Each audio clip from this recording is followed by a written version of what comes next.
माफ कीजिएगा, ऐसे बिना बताए आ गए हम लोग। ऐसी कोई बात नहीं, आखिर आप हमारे पड़ोसी हैं।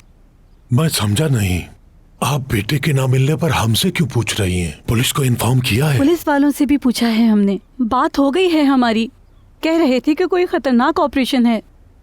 अगर ऐसा होता तो वो हमें इस तरह से अनजान ना रखता। तो मैंने सोचा कि चलकर आपसे पूछ लेती हूँ, शायद आप लोगों से कुछ पता चल जाए। हमें कैसे आपके बेटे के बारे में पता होगा? आपको नहीं, आपकी बेटी को। मुझे पता होगा? हाँ।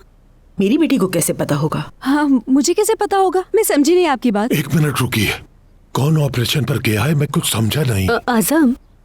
आजम क्या काम करता है? कमिश्नर है मेरा बेटा। आजम साहब पुलिस में है क्या? क्या मतलब, क्या आपको नहीं मालूम? जानना जरूरी है क्या? क्या मतलब है?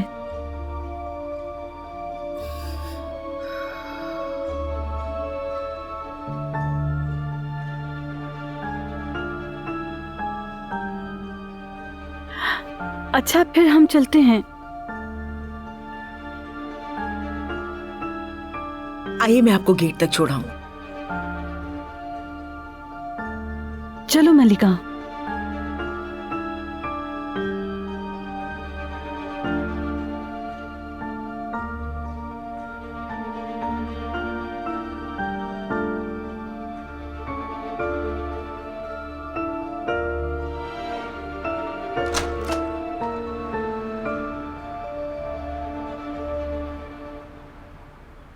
माफ कीजिएगा।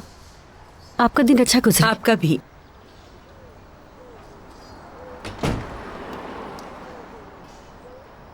कितने अजीब किस्म के लोग हैं ना ये शरीफा खाला।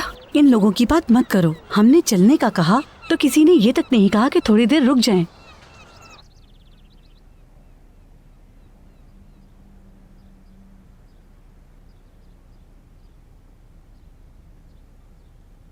पार्टनर हैं ये लोग। आजम और शादाब पार्टनर्स हैं। बिल्कुल। पुलिस में है तो वो अपनी मर्जी से गया होगा। अब तो इस घर से जाने का ऑप्शन भी नहीं बचा। अब इसका क्या मतलब है तारिक? हम लोग कल यहाँ आए हैं, आज चले जाएंगे तो शक हो जाएगा। आजम पुलिस वाला निकला और पार्टनर भी निकला है तो शादाब का। मुझे उस लड़की का भी कुछ समझ नहीं आया बिल्कुल भी। कुछ छुपा रही थी, लेकिन क्या? देखा तो तुमने, कॉफी भी उसकी माँ लेकर आई थी। एक बार आजम आ जाए बस, फिर उससे बात करूंगी। उस लड़की को ये भी नहीं पता कि मेरा बेटा पुलिस में है। ऐसा लग रहा था कि वो किसी बड़ी उलझन में है। जरूर कुछ तो है। मैं जा रही हूँ विला पर। बात हुई थी ना, मेरे जाए बिना पता नहीं चलेगा कि क्या बात हुई है। जा तो रही हो लेकिन ध्यान से। ठीक है बाबा, अल्लाह हाफिज।